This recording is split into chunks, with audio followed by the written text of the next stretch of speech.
Well, the Israeli government unveiled a huge trove of intelligence on Iran on Monday night. The Prime Minister Benjamin Netanyahu made the case that Iran lied when it negotiated a 2015 nuclear deal. Sounds right. The revelations appear to increase the chances that the Trump administration will repudiate the Iran deal, which the president, of course, ran against. That could put the U.S., though, on the path to yet another military venture in that region. Is that in our strategic interest? Colonel Doug Macgregor is a retired Army colonel. He's author of the book Margin of Victory, which is excellent, and he joins us tonight. Colonel, thanks for coming on.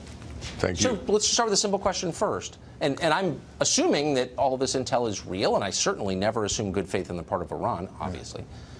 Is it in our strategic interest to have a conflict with Iran? Well, I think the answer is pretty clearly no. There's no benefit to the United States from going to war with Iran. None. Well, that's not the impression you get from listening to, for example, Nikki Haley. Many Republicans in the Congress, a lot of Democrats, seem to believe that it's essential that the United States goes to war with Well, I think we have a case here of the proverbial tail wagging the dog. We have two smaller allies. One is Tel Aviv, the other is Riyadh. Both of them clearly would like to see Iran end up as a smoking ruin at some point. And whatever they can do to persuade us to abandon this joint comprehensive plan of action, they will do, in the hopes that that then will clear away the obstacle to direct military confrontation. But again, and by the way, let me just say, I understand why both of them would want that. I don't begrudge them that. I would want that, too, if I were them. Yes. But what effect would that have on the United States? That's my main interest as an American. Well, first of all, if you go to war, you're in territory that is very hard to predict. In other words, Iran is not isolated. Iran is not alone. And we don't have China, for instance, telling the leader of North Korea, shut up and do business with the United States, which is effectively what happened with Xi. And that, by the way, is a brilliant achievement by the president. I hope he focuses on that and not this particular issue right now. But we don't have anything like that. And the Iranians and the Russians have drawn very closely together. The Chinese are in the background, but they're doing a land office business with Iran and oil and gas. The Europeans look at us and are dismayed because, from their vantage point, it's not Iran, it's the Sunni Islamist Arabs and Turks, stupid.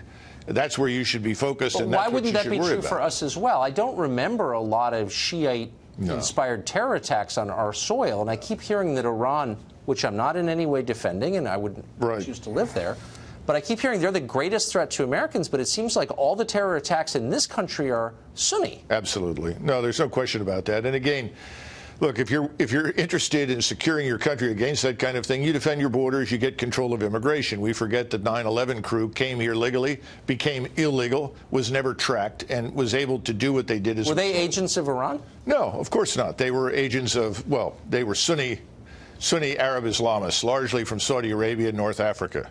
Right. So why wouldn't we see that as the threat? Because consistently over time it has been. Why is everyone saying exactly the opposite of what's so clearly true? Well, I think it's pretty clear that our two allies in Tel Aviv and Saudi Arabia are absolutely determined to halt what they consider to be the onward march of Iranian influence. Right.